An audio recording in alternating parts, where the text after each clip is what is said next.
Étudier la Bible, un podcast hebdomadaire pour approfondir la Bible, parole de Dieu. Hello à tous, c'est une joie de vous retrouver cette fois encore pour cet épisode d'Étudier la Bible, donc Juge 9. On a vu la semaine dernière que Abimelech était proclamé roi par les habitants de Sichem après avoir tué ses 70 frères, mais il y a un survivant, Jotham, qui va avertir le peuple. Alors cette semaine, on va lire et étudier ensemble les passages suivants, c'est dans Juge chapitre 9, versets 7 à 21. Alors comme on me pose parfois la question, je lis cette fois-ci dans la version Louis II, version 21. En général, je lis Louis II, version 1979 ou version 21. Pourquoi ces versions ? Parce que 79, c'est celle avec laquelle j'ai découvert la Bible, donc j'y suis attaché. Et puis la seconde 21, je trouve qu'elle est quand même assez contemporaine, même si dans certaines traductions, je préfère la version 79, donc c'est pour ça que je reviens souvent à celle-ci.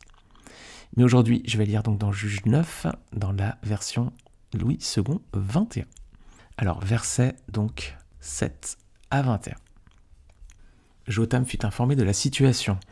Il alla se placer sur le sommet du mont Garizim, et voici ce qu'il leur cria à haute voix.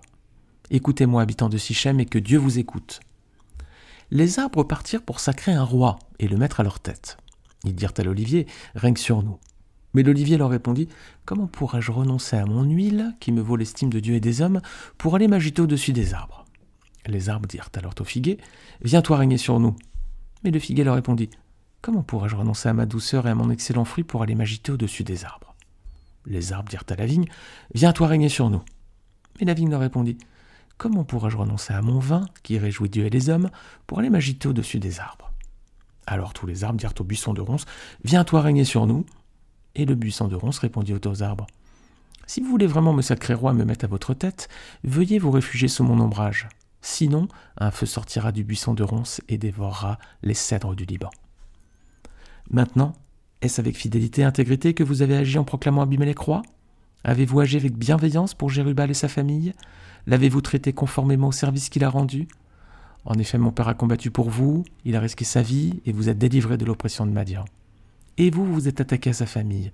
Vous avez tué ses 70 fils sur une même pierre, et vous avez proclamé roi sur les habitants de Sichem Abimelech, le fils de sa servante, parce qu'il est votre frère.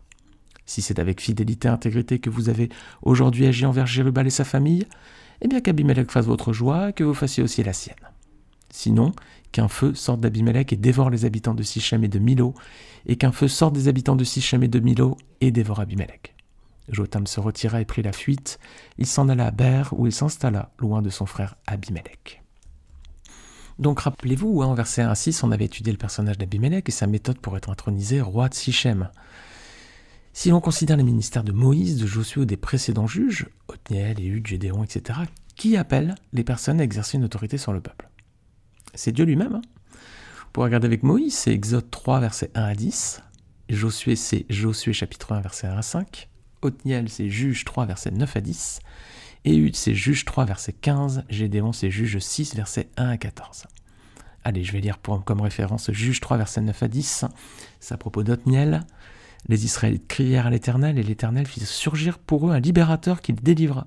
C'était Othniel, fils de Kenaz, le frère cadet de Caleb. L'esprit de l'Éternel reposa sur lui, il devint juge en Israël et partit en guerre. Alors, est-ce que dans notre histoire, c'est le Seigneur qui a appelé Abimelech à exercer cette tâche ?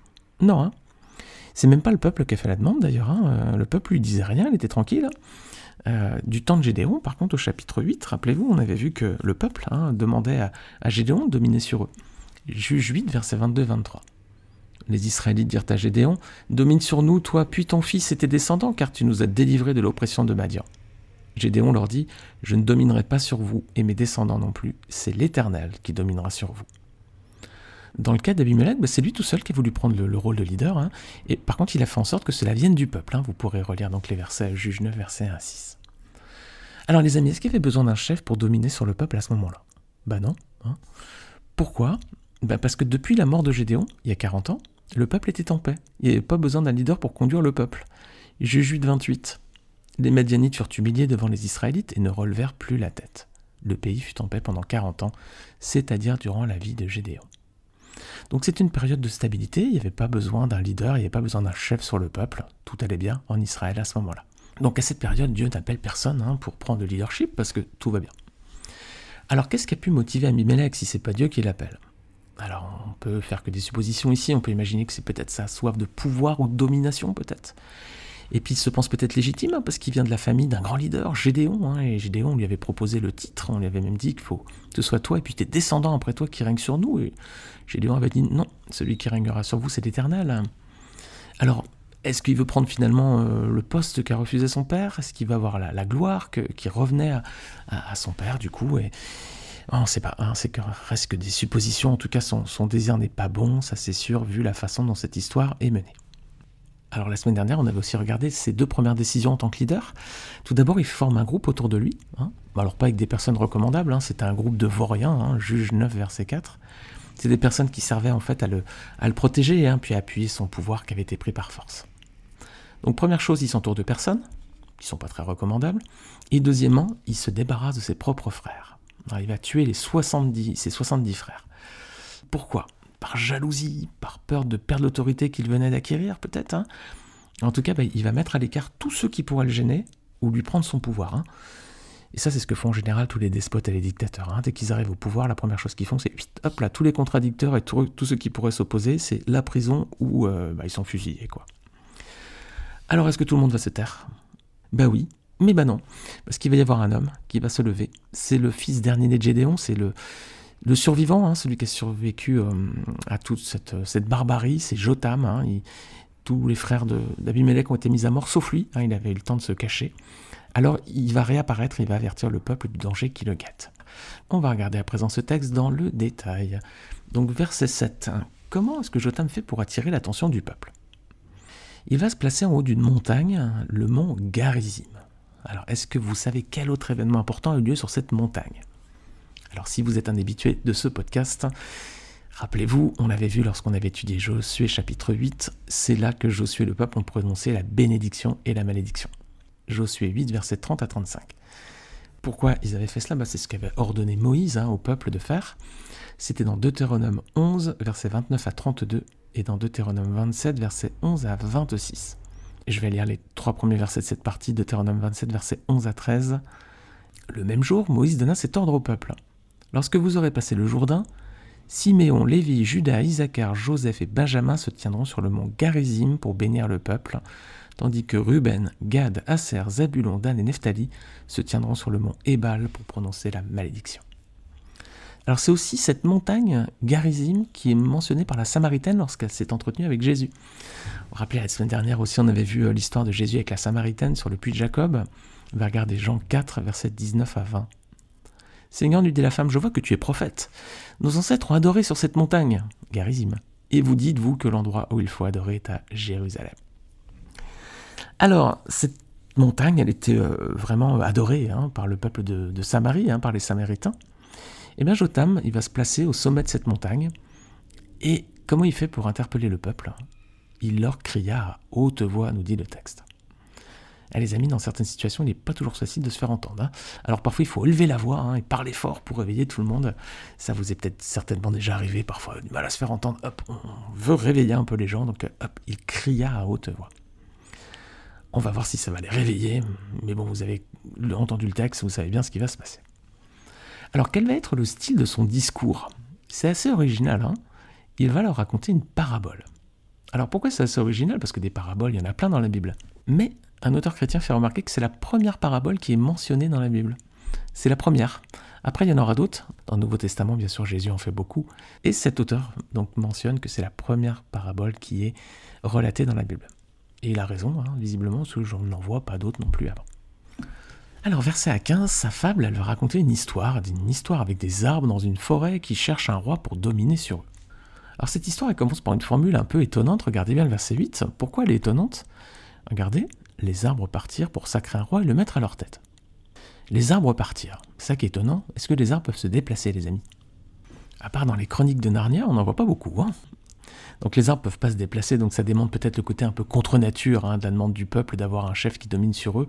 C'était contre-nature comme des arbres qui se déplacent finalement. Alors dans cette fable, il y a 3 arbres qui sont sollicités pour devenir roi. Lesquels ? Alors on a déjà l'olivier, versets 8 et 9. Ensuite on a le figuier, versets 10 et 11. Et la vigne, versets 12 à 13. Alors qu'est-ce qui symbolise ces 3 arbres? L'olivier déjà, en Israël, à cette époque, l'olivier, il donnait une huile, l'huile d'olive, évidemment, dans le bassin méditerranéen, il y a l'huile d'olive. Donc l'olivier donnait cette huile qui était utilisée dans les offrandes faites à l'Éternel. Lévitique 2, versets 1 à 4. Regardez, je vais lire ce passage. « Lorsque quelqu'un fera à l'Éternel une offrande en don, son offrande sera de fleurs de farine, il versera de l'huile dessus et il y ajoutera de l'encens. Il l'apportera au sacrificateur, fils d'Aaron. Le sacrificateur prendra une poignée de cette fleur de farine arrosée d'huile avec tout l'encens et il brûlera cela sur l'autel comme souvenir. C'est une offrande d'une odeur agréable à l'Éternel. Ce qui restera de l'offrande sera pour Aaron et pour ses fils. C'est une chose très sainte parmi les offrandes consumées par le feu devant l'Éternel. Si tu fais une offrande de ce qui est cuit au four, qu'on se serve de fleurs de farine et que ce soit des gâteaux sans levain, pétris à l'huile et des galettes sans levain, arrosées d'huile. » Voilà, vous voyez l'huile ici présente. Cette huile qui est mentionnée à plusieurs reprises, c'est l'huile d'olive. Alors elle servait également à oindre les souverains, vous savez qu'il y avait une onction d'huile. Et puis on l'utilisait aussi pour allumer les lampes dans la tente de la rencontre et puis dans le temple aussi.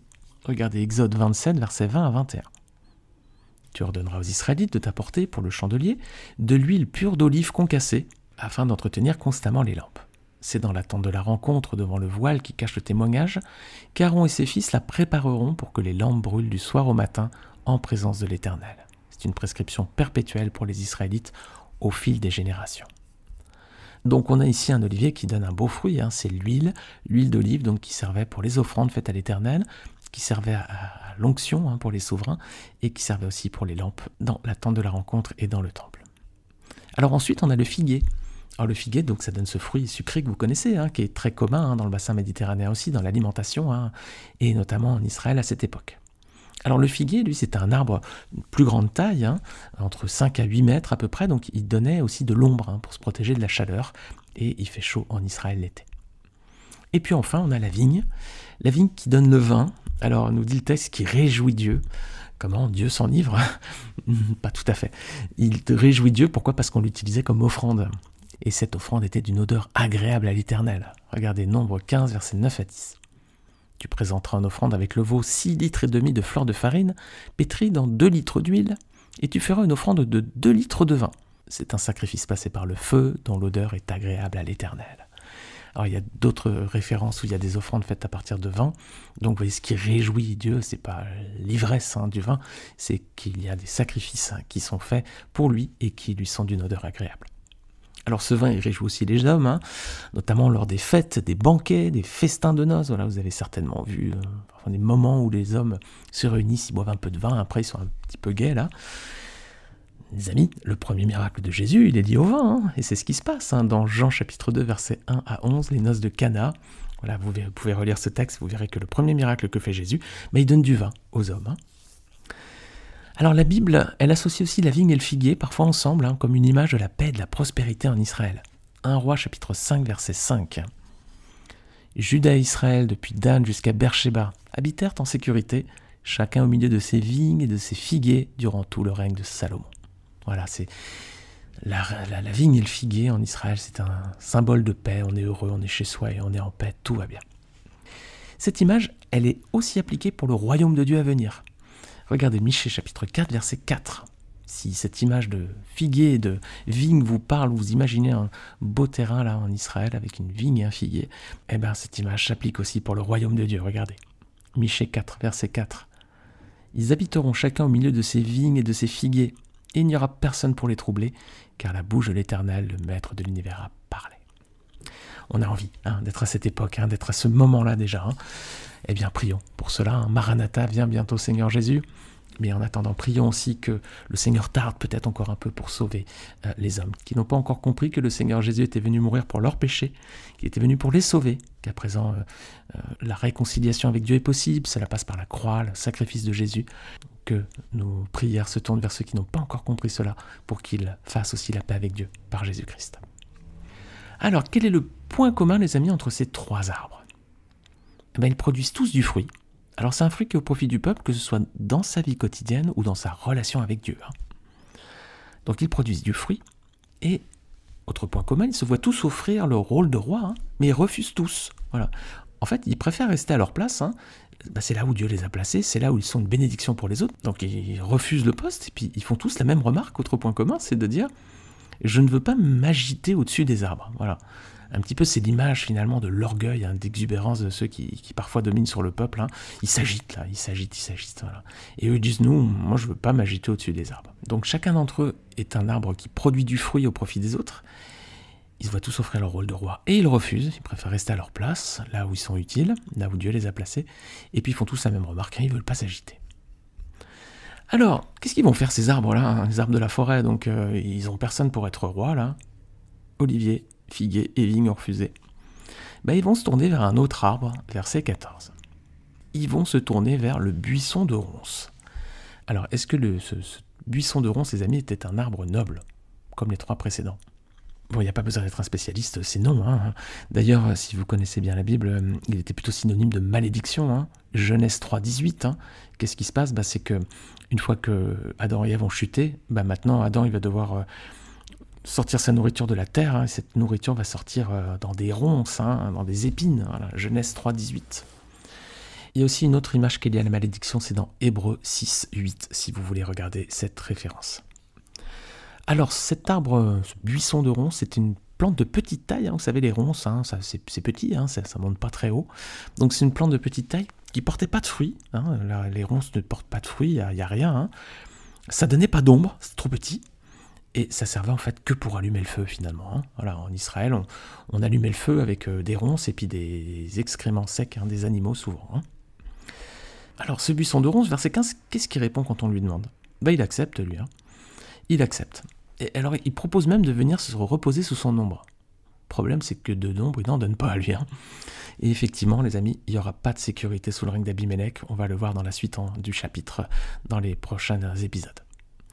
Alors, il accepte, il propose aux autres de venir se reposer sous son ombre, qu'il n'a pas, et puis ensuite il leur fait des menaces. Voilà, il leur dit, sinon un feu sortira du buisson de ronces et dévorera les cèdres du Liban. En gros, un grand malheur arrivera s'ils ne le proclament pas roi sur eux. Et ils vont finir donc brûlés. C'est ce qui va arriver dans la suite de l'histoire, et on le verra dans la suite du chapitre. Alors je vais m'arrêter là pour aujourd'hui, on va regarder la semaine prochaine le discours de Jotham, on va continuer de regarder comment les structurer, on va voir les arguments qu'il présente. Je vais m'arrêter là pour aujourd'hui parce qu'on est dans un format de podcast 15-20 minutes.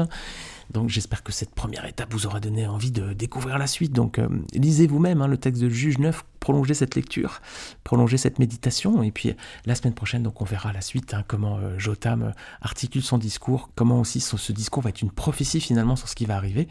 Et puis on verra aussi ce que Abimélec, Jotham et les 70 fils de Gédéon préfigurent. Vous allez voir que ça préfigure aussi une autre image pour nous chrétiens.